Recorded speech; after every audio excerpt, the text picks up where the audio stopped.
Aujourd'hui, dans les tutos bro, nous allons parler d'un sujet qui a déjà été évoqué dans les précédentes vidéos et qui va concerner le Smart Steer. Nous allons revoir assez rapidement comment activer le Smart Steer, à quoi correspondent les différents logos à l'écran, et nous allons parler surtout d'une nouveauté qui va concerner l'utilisation du Smart Steer en polyvalence. On va tout de suite aller sur la piste d'essai dans une machine pour que je puisse vous montrer le fonctionnement du système. On se retrouve maintenant donc dans la cabine de la machine où vous pouvez voir sur l'écran tous les paramètres qui vont être liés au Smart Steer. Donc là, on va retrouver la position du rang par rapport à la machine, ici la petite ligne verte. Je vais retrouver aussi l'angle de la tête de récolte, donc avec le graphique qui correspond au graphique que j'ai aussi en dessous du logo de la machine. Et je vais avoir les 4 paramètres qui sont nécessaires à l'activation du Smart Steer, à savoir l'angle des roues, l'angle du rang par rapport à la machine, ainsi que le décalage du rang par rapport à la machine.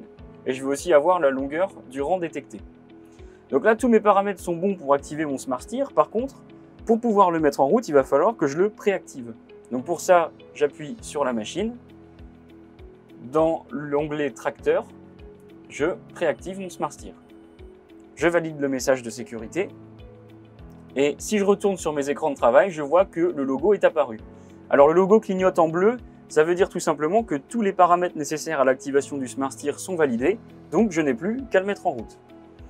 Pour le mettre en route, ce n'est pas compliqué, il me suffit d'activer le secouage, le nettoyage et d'appuyer sur le bouton arrière gauche de la poignée. Le logo passe vert et je n'ai plus qu'à avancer. Pour pouvoir aider la machine à se guider toute seule, on va avoir deux solutions. Soit on va utiliser l'angle de la tête de récolte, soit on va venir le faire manuellement. Donc avec l'angle de la tête de récolte, tout se fait automatiquement. C'est-à-dire que la caméra guide la machine et la correction de l'angle de tête va venir affiner le guidage. Si on ne souhaite pas utiliser la correction de l'angle de tête, on peut venir corriger le guidage manuellement. Pour ça, il va falloir venir appuyer 2 fois sur le bouton M et on peut voir à l'écran que j'ai un décalage en centimètres que je peux faire varier soit à gauche, donc quand on est dans les moins, c'est vers la gauche, soit vers la droite pour venir corriger le guidage de la machine. Si je veux venir désactiver le guidage, eh bien, il me suffit tout simplement de reprendre le volant en main. Là, on peut voir que le système s'arrête automatiquement.